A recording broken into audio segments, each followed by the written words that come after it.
At the beginning of this year and late last year, people were going absolutely crazy over a simple cup.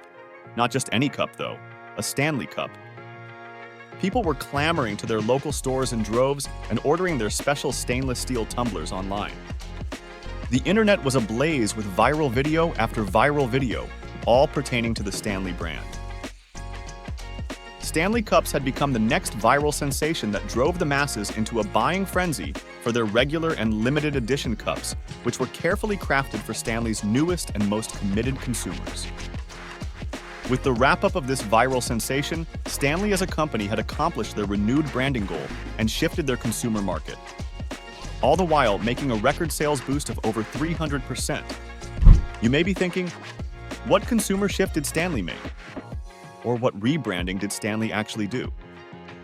To understand this craze and how Stanley capitalized from their 15 seconds of virality fame and to shift their entire branding strategy, we will need to start from the very beginning.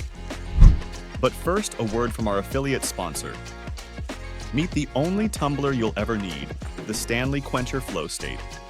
Keeps drinks hot or cold for hours, fits in your car cup holder, and comes in colors you'll love.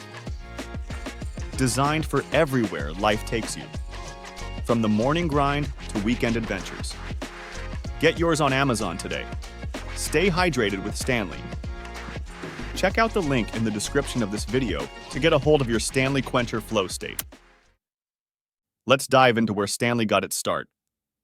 To do this, we will need to go all the way back to 1913, where William Stanley Jr. invented the prolific Stanley Cup. Stanley's legacy was first as an electric pioneer. He was self-taught and held over 100 patents related to this field. He is credited with perfecting the first electrical transformer and establishing an alternating current system that led to widespread electricity usage. Of course, with such accomplishments comes with much hard work. As William Stanley Jr. was perfecting his electrical prowess, he would of course have a nice hot cup of joe with him throughout the day.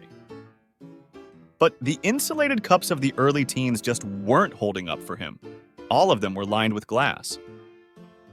Glass was a clear problem, as it would not only cool hot beverages quickly, but with even the slightest drop or a mere bump, the cup would be irretrievably lost. This is where Stanley identified the need, a resilient and tough cup that would keep your coffee hot all day.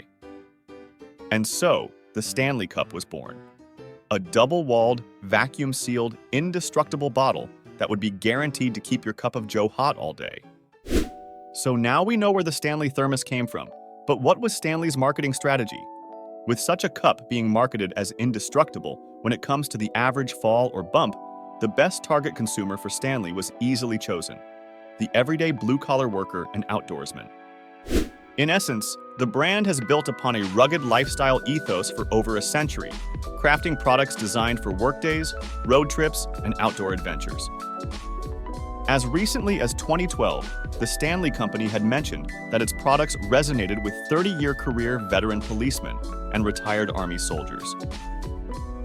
But the brand envisioned a strategic pivot with the launch of their Quencher model in 2016, aimed at broadening their market reach towards a younger, specifically female demographic of the newer generation. Featuring generous 30 and 40-ounce sizes that seamlessly fit into a car's cup holder, alongside the capability to maintain hot drinks hot and cold drinks cold, and boasting a highly sought-after signature handle, it didn't achieve overnight success, but it was definitely gaining traction. Stanley elevated their offering with a spectrum of colors ranging from gentle pastels to bold, vibrant tones, and even introduced products featuring etched patterns for added allure. Along with their development of affiliate marketing partnerships with influencers and blogs such as the Buy Guide. Initially, this new target audience was mostly working mothers, but quickly began to include the newest consumer, Gen Z. Their strategic pivot was a clear move to position themselves for a significant breakthrough. The phenomenon reached its zenith towards the end of 2023, ignited by a TikTok from Danielle in November 2023, showcasing her Stanley Cup as the lone survivor of a car fire. The survival of the cup, amidst the ashes of everything else in her vehicle, was a marvel in itself. Even the ice from the cup survived the inferno. In a swift move, Stanley responded to this extraordinary survival story by gifting Danielle a brand new car, further propelling the event into viral fame.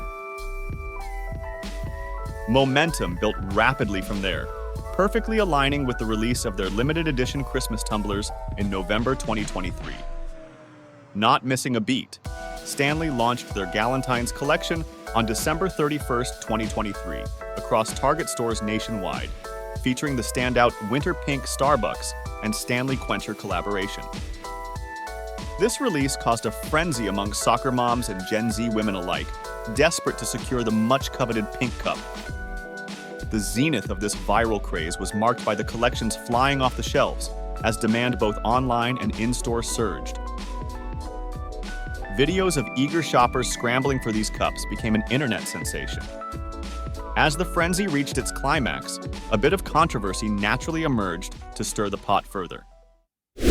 By the end of January 2024, allegations surfaced against Stanley for supposedly incorporating lead into their revered tumblers. User-generated videos claiming the discovery of lead in their cups sparked widespread concern, with customers conducting their own lead tests.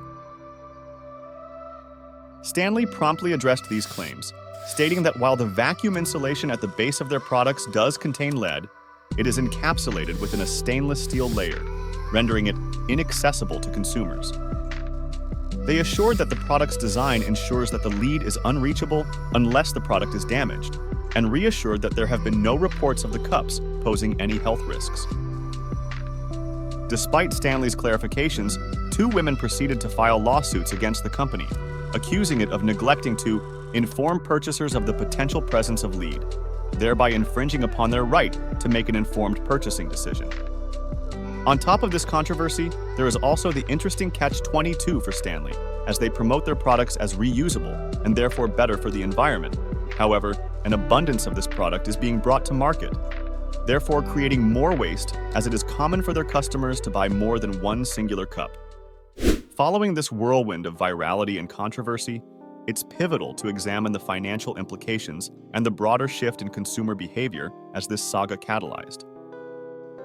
Despite the controversy, the surge in demand for these tumblers saw sales skyrocket, with the frenzy around the Winter Pink collaboration becoming a textbook case of scarcity driving demand. The allure of limited edition items and well-timed releases creates the perfect combination to significantly boost Stanley's revenue and brand visibility. Just to compare the numbers a bit, Stanley reported $73 million in revenue in 2019. In late 2023, it was reported that the company was set to rake in $750 million for the year. This is a 10x growth factor in just a little over 4 years. Of course, we also have the resale market, where these cups are being bought and resold at multiple factors through sites like eBay and Facebook Marketplace. This phenomenon sheds light on a broader consumer shift towards brand interaction and engagement in the digital age. Consumers are increasingly influenced by viral trends and social media narratives, where a single post can lead to exponential sales increases. However, this goes hand in hand with heightened scrutiny as well. Today's consumers are not just passive purchasers, but active participants who demand transparency and accountability from brands. They rely on social media not just for recommendations, but as a platform for advocacy and holding brands accountable in real time. In the wake of this viral moment, Stanley stands at a crossroads between unprecedented growth and the challenge of sustainable innovation. The brand's meteoric rise in sales and visibility, catapulted by social media's power, underscores an era of consumer engagement where virality can significantly sway market trends. Yet, as we look ahead, the question looms. Can Stanley maintain its momentum and continue to innovate in a way that captivates consumers' hearts and minds? Or will it need to reinvent its strategy to sustain growth in a market that thrives on novelty? As we close this chapter on Stanley's remarkable journey, it's clear that the brand has not only reshaped its identity, but also tapped into the zeitgeist of a generation. The future, while uncertain, is ripe with opportunity for Stanley to further cement its legacy by embracing the challenges and changes of the digital age. Will Stanley continue to be a case study in leveraging viral moments for brand growth? Or will it navigate towards new horizons of consumer engagement? Only time will reveal the next chapter in Stanley's storied history. Thanks for watching. If you enjoyed our video, please consider liking the video and subscribing for more.